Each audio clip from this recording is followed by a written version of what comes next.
हजारों करोड़ का माल जाता है यहाँ से विदेशों में। सोना है ये सोना। इज्जत करता है लोग आपकी, इज्जत नहीं करते हैं, डरते हैं सब। और डर की यही दिक्कत है कि कभी भी खत्म हो सकता है।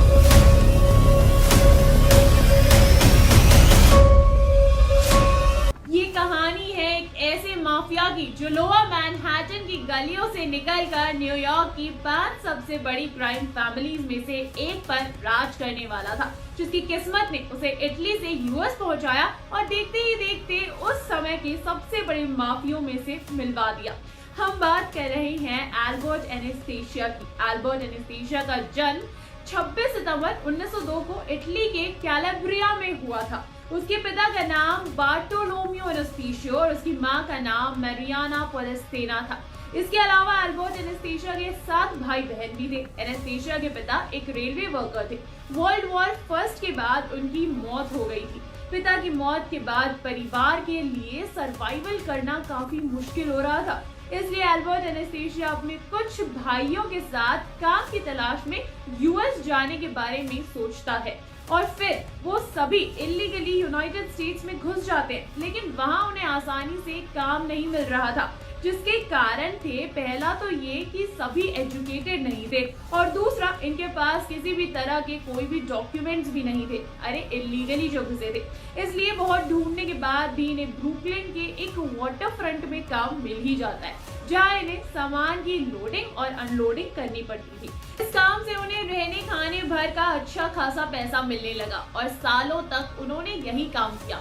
ब्रुकलिन के उस वाटर फ्रंट में कई माफियों का भी आना जाना होता था, क्योंकि वो अपने सामानों की भी तस्करी कराते थे। वहाँ काम करते करते अल्बर्ट एनेस्तेशिया ने अब खुद की एक अलग ही पहचान बना ली थी। 1920 के आखिरी महीनों तक अल्बर्ट एनेस्तेशिया इंटरनेशनल लॉन्गशोरमैन एसोसिएशन यानी कि ILA का टॉप लीडर बन गया, जिसके अंडर में वो ब्रुकलिन के 6 लोकल लेबर यूनियंस को हैंडल करता था। वो पूरी तरह से वाटर फ्रंट और इंटरनेशनल लॉन्गशोरमैन एसोसिएशन के कामों में लग गया था। इसी दौरान एक दिन जो बॉस मैसेरिया वाटर फ्रंट पर पहुंचता है। मैसेरिया भी उस समय का सबसे शक्तिशाली मॉबस्टर्स में से एक था।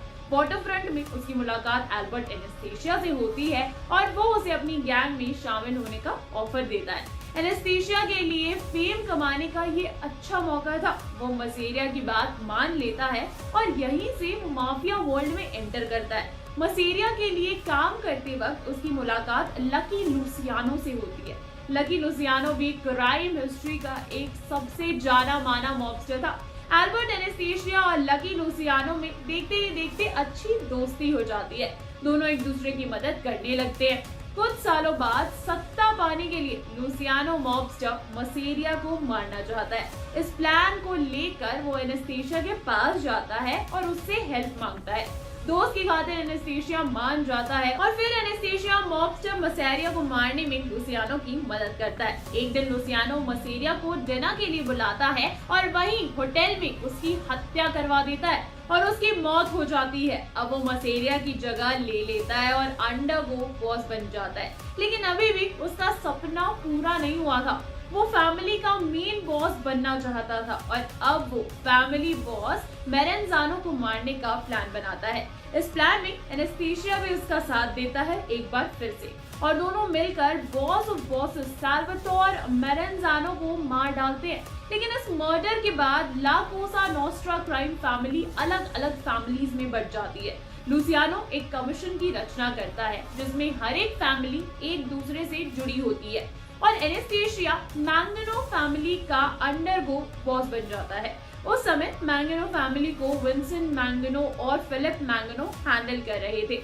ये दोनों भाई थे और यहीं से एनेस्तेशिया के मन में सत्ता की लालसा बनने लगती है और अब वो खुद भी किसी फैमिली का मेन बॉस बनना चाहता है। कुछ दिनों बाद एनेस्तेशिया का पुराना दोस्त और लुसियानो फैमिली का बॉस फ्रैंक कैस्टिलो बहुत परेशान होकर एनेस्तेशिया को कॉल करता है और उससे कहता है कोई उसका पार्टनर वीटो जेनोवीज 9 साल की जेल के बाद अब इटली वापस आ रहा है और ऐसे में उसे क्राइम फैमिली को उसके साथ शेयर करना पड़ेगा, जो कि वो बिल्कुल भी नहीं करना चाहता। इसलिए वो एनेस्थीसिया से कहता है कि अगर वो मैंगिनो फैमिली को मना ले कि वो जेनोवीज को मॉब बॉस बनने के लिए वोट ना दे, तो वो बॉस नहीं बन पाएगा, क्योंकि लुसियानो के बनाए कमीशन के अकॉर्डिंग मॉब बॉस बनने के लिए फैमिलीज की आपसी सहमति बहुत ज्यादा जरूरी होती है। और अगर मैंगिनो फैमिली मना कर देगी तो जेनोवीज कभी भी मॉब बॉस नहीं बन पाएगा। लेकिन दोनों को पता था कि अल्बर्ट एनेस्थीसिया एक अंडरगो बॉस था,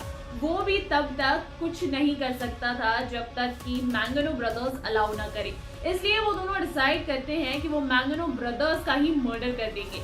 इससे जेनोवीज मॉब बॉस बनने से भी रह जाएगा और एनेस्थीसिया मैंगिनो फैमिली का नया मॉब बॉस बन जाएगा। जिसके बाद 19 अप्रैल 1951 को माफिया हिस्ट्री का सबसे मिस्टीरियस मर्डर हुआ। फिलिप मैंगिनो की बॉडी मार्शलैंड में मिली, जिसमें 3 गोलियां उसके सर के पीछे थी और 2 गोलियां उसके दोनों गालों में। जब इस मामले की जांच में पुलिस ने उसके भाई विंसेंट से कांटेक्ट करने की कोशिश की तो वो उसे कहीं ढूंढ ही नहीं पाए। विंसेंट मैंगिनो फिलिप मैंगिनो के फ्यूनरल में भी नहीं आया, जिसके बाद पुलिस और माफिया बॉसेस को लगने लगा कि विंसेंट का भी मर्डर हो चुका है। लेकिन ये मर्डर किसने किया इसका पता कभी नहीं चल पाया। अब एनेस्थीसिया मैंगिनो फैमिली का अंडरगो बॉस था, इसलिए मैंगिनो ब्रदर्स की मौत के बाद अब एनेस्थीसिया को मैंगिनो फैमिली का बॉस बना दिया जाता है। बॉस बनने के बाद वो और उसका छोटा भाई एंथनी एनेस्थीसिया ने अपना नाम बदलकर एनेस्थीसिया से एनेस्थीसिया कर लिया। लुसियानो एनेस्थीसिया से बहुत खुश था, उसे एनेस्थीसिया से बहुत प्रॉफिट हो रहा था। उसके साथ ही अल्बर्ट एनेस्थीसिया लुसियानो के लिए बहुत लॉयल भी था और लुसियानो के ऑर्डर्स पर एनेस्थीसिया मर्डर इनकॉर्पोरेट का हेड बन जाता है। ये कॉन्ट्रैक्ट किलर्स का एक ग्रुप था जो कि 700 से 1000 लोगों का मर्डर कर चुके थे और एनेस्थीसिया के हेड बनने के बाद इन मर्डर्स की संख्या काफी ज्यादा हो चुकी थी, क्योंकि एनेस्थीसिया हमेशा से ही एक गुस्सैल और हिंसा प्रेमी आदमी था। लेकिन कुछ सालों बाद इटालियन गवर्नमेंट लुसियानो को देश निकाला दे देती है। लुसियानो के जाने के बाद जेनोवीज ज्यादा से ज्यादा पावर चाहता था, लेकिन फ्रैंक कॉस्टेलो अल्बर्ट एनेस्थीसिया और एनेस्थीसिया का अंडर बॉस फ्रैंक स्कैलाइस सत्ता को संभालने लगे। बढ़ते समय के साथ जेनोवीज अल्बर्ट के क्रू के द्वारा किए जा रहे मर्डर्स की वजह से अल्बर्ट एनेस्थीसिया से इरिटेट हो गया था। जेनोवीज को ये सब माफिया लॉ के अगेंस्ट लगता था। अल्बर्ट अपनी फैमिली के लिए पैसों के बदले में मेंबरशिप भी बेच रहा था अब तो, जिसके बाद जेनोवीज ने विंसेंट जाइजेंटे को कॉस्टेलो के मर्डर के लिए हायर किया।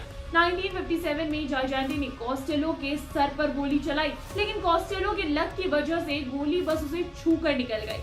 लेकिन इस एक्सीडेंट के बाद वो रिटायरमेंट ले लेता है। एनेस्थीसिया का एक कैपोस कार्लो गैम्बिनो, जो कि बाद में उस हिस्ट्री का सबसे पावरफुल माफिया बॉस बन जाता है, वो पीटर जेनोवीज से मुलाकात करता है, एनेस्थीसिया को मारने का प्लान बनाता है। जेनोवीज उसे प्रॉमिस करता है कि अगर उसने एनेस्थीसिया को मार दिया तो गैम्बिनो एक कुछ फैमिली का बॉस बना दिया जाएगा। कार्लो इस ऑफर को रिफ्यूज नहीं कर पाया। गैम्बिनो दूसरे माफिया जो प्रोफेसी से बात करता है और फिर वो दोनों एनेस्थीसिया को मारने के लिए गैलो ब्रदर्स को हायर करते हैं। एनेस्थीसिया की favourite barber shop Sheraton hotel के बॉटम फ्लोर पर थी। उसे अपनी दाढ़ी शेव करना बहुत पसंद था। दुकान में जब बार्बर ने एनेस्थीसिया के मुंह पर टॉवल रखा, तभी दोनों गैलो ब्रदर्स दुकान के अंदर घुसते हैं। अल्बर्ट एनेस्थीसिया पर 5 गोलियां चला दी और उसी समय उसकी मौत हो जाती है। अल्बर्ट की मौत के कुछ टाइम बाद ही कुछ लोग बहुत ही ज्यादा दुखी हो गए थे। KGF 3 में भी दोस्तों ऐसे ही एक गैंगस्टर की स्टोरी दिखाई जाने वाली है। फिलहाल हमारी आज की वीडियो पे लगाते हैं यही लगाम। आपको कैसी लगी ये वीडियो, ये कहानी, ये हमें कमेंट सेक्शन में जरूर बताएं। अगर वीडियो पसंद आई हो तो आपको पता ही है, लाइक कर दीजिए, शेयर कर दीजिए, साथ ही साथ सब्सक्राइब कीजिए पॉलीगॉन स्टूडियोज को। मैं अंजलि लेती हूँ आप सभी से इजाजत, मिलूंगी आपको नेक्स्ट वीडियो में। नमस्कार।